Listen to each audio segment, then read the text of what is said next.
Mugamba mutya mwenna abali ku channel yaffe eyitibwa Kyayiti YouTube channel yaffe. Kyembasaba mugende mu maaso n'ogyegattako kigenda kuba kirungi nnyo. N'ekirala likinga video nako olwaliro mbayitedde ku ddagala naddala mu abakyala mbayitedde ku ddagala ligenda obbayamba okubeera nga mwejjako ebizigiro oba tubuyite bunnako obuno obutera okukwata ku bugalo ebibeera ebiddugavu ebyo.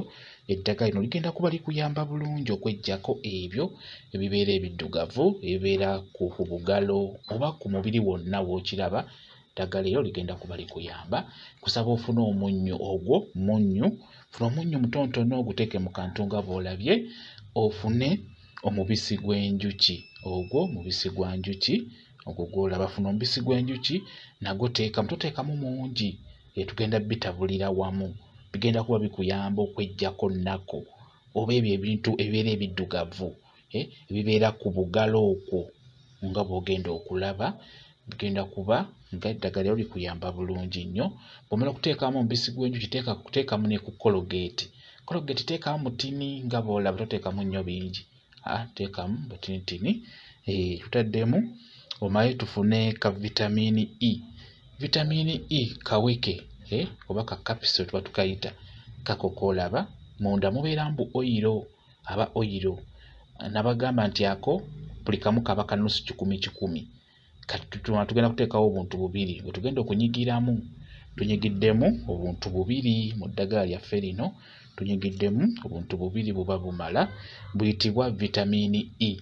Olina ogiteekamu, zitundibwa mu abo abakyala batunda ebizigo, ojja kuba ozifuna bulungi nnyo.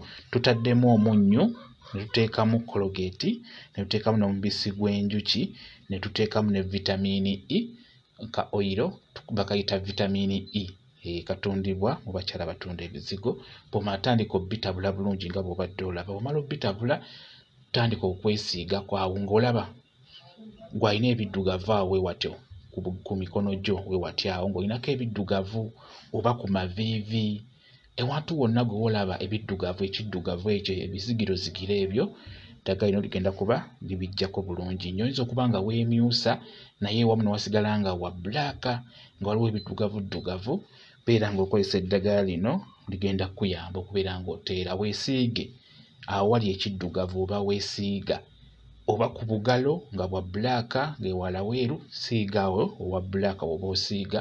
Tandika okubeera ng'osiimuula oba siigawo bw'otyo nga bw'olaba.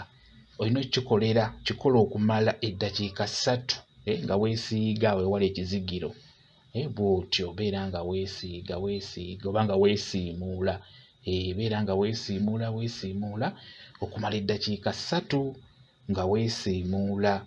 Kati bw'omala okwesiimuula ne ziwera eddakiika 3 beera ng'ofuna amazzi kwegamba naazaawo eddagala eryo liveewo, teririna kusigalawo kulwawo nnyo. Weesiimuula okumala eddakiika 3 nga weesiimuula bw'omala binaazeeko buli lunaku kikola omulundi gumu. Njagala omala ennaku 14 wiiki 2 ng'okozesa eddagala eryo, ogenda kutereera bulungi nnyo. Ekyo nkikubuulira ebya bbulaaka ebyo bigenda kuba nga bikuvaako oze olaba ogenda kuba oteera bulungi nnyo.